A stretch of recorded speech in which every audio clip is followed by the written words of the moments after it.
vous pouvez reconnaître un croyant rempli de l'esprit de loin sans qu'il ne dise un mot. Il y a simplement quelque chose de différent dans sa vie, dans sa posture, dans sa présence, qui rayonne du surnaturel.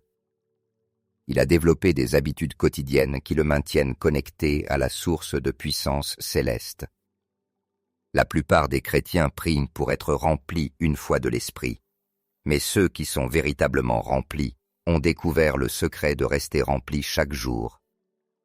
Les personnes religieuses ont des habitudes liées à l'Église, mais les croyants remplis de l'esprit ont des habitudes de vie qui transforment des journées ordinaires en journées surnaturelles. Ils ont compris qu'être rempli de l'esprit n'est pas un événement ponctuel, mais un style de vie quotidien qui exige des pratiques, des attitudes et des priorités spécifiques. La toute première habitude d'un croyant rempli de l'esprit est son engagement constant à une dévotion matinale avec Dieu. Ces croyants ne touchent jamais à leur téléphone le matin avant d'avoir passé un temps de qualité avec Dieu. Ils savent que la manière dont ils commencent leur journée détermine la manière dont ils vivront le reste de celle-ci. Ils privilégient la communion avec Dieu avant toute communication avec quiconque. Peu importe l'urgence de la situation, ils placent toujours la prière avant les problèmes et l'adoration avant le travail. Leur routine matinale n'est pas seulement une façon de démarrer la journée, mais une manière de fixer l'atmosphère spirituelle pour tout ce qui suivra. Dans Marc 1,35, nous voyons l'exemple de Jésus. Le matin, longtemps avant le jour, il se leva, sortit et s'en alla dans un lieu désert, où il pria. Le mot grec pour le matin est proé, qui désigne la 4e veille de la nuit, entre 3 heures et 6 heures. Jésus plaçait la communion avec le Père avant que sa journée ne soit remplie par les exigences du ministère. Cette habitude n'a rien de légaliste. Il s'agit de créer un espace où le Saint-Esprit peut vous remplir, vous guider et vous préparer à ce qui vous attend.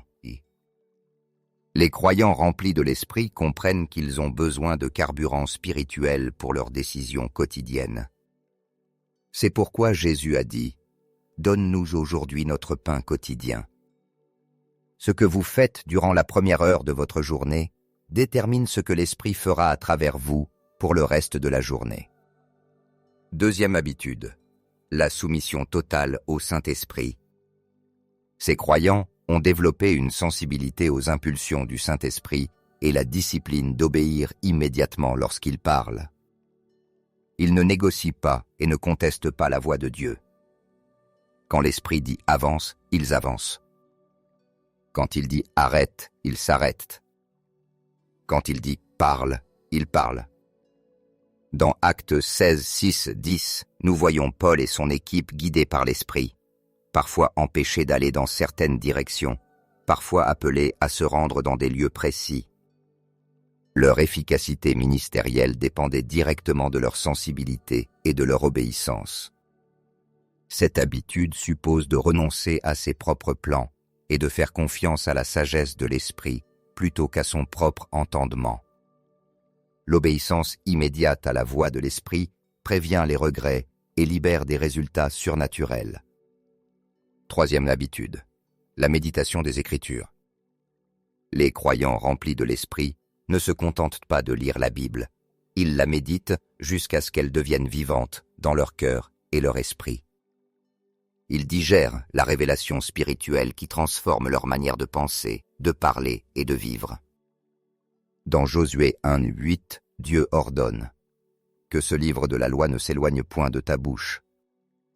Médite-le jour et nuit, afin d'agir fidèlement selon tout ce qui y est écrit.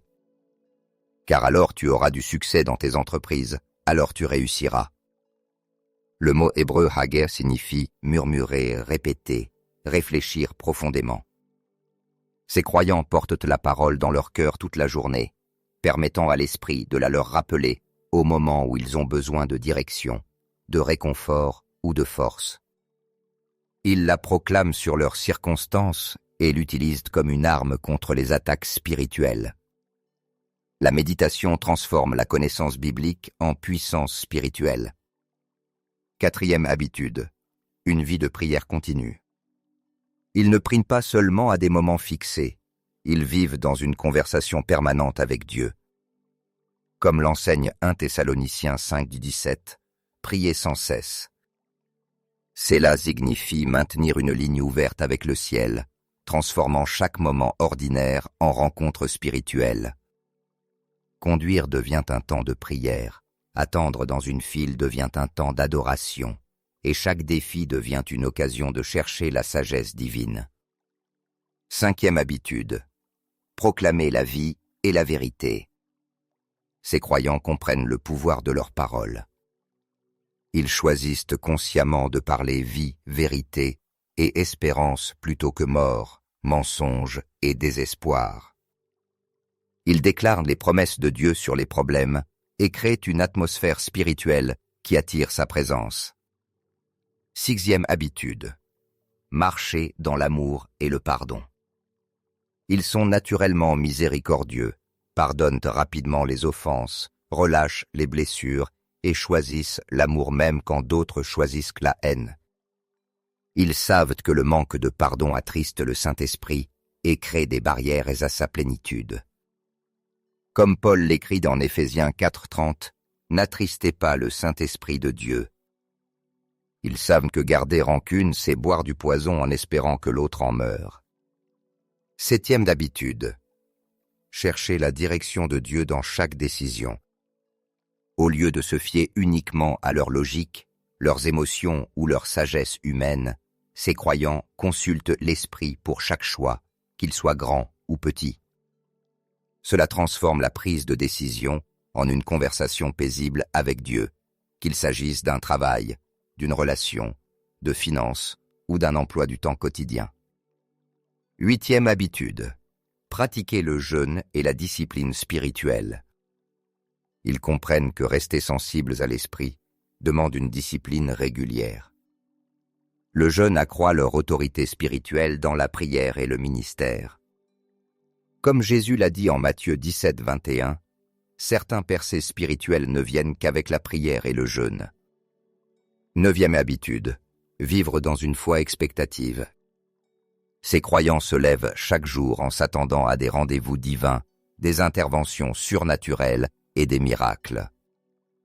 Leur foi n'est pas une simple espérance passive, mais une attente active fondée sur le caractère et les promesses de Dieu. Hébreux 11:6 nous rappelle « Sans la foi, il est impossible de lui être agréable ». Le mot grec traduit par « rémunérateur » signifie « celui qui paye des salaires » ou récompense un service. Cette habitude crée une atmosphère de foi qui attire l'intervention divine. Ces 9 habitudes ne sont pas des obligations religieuses lourdes, mais des choix de vie qui laissent de la place au Saint-Esprit pour agir puissamment dans et à travers vous. Le but n'est pas de les pratiquer parfaitement, mais de les développer avec constance. Commencez par une ou deux, et laissez l'Esprit vous aider à croître dans la discipline spirituelle. Souvenez-vous, il ne s'agit pas de mériter la faveur de Dieu, mais de se positionner pour recevoir et conserver la plénitude de son Esprit dans votre vie quotidienne.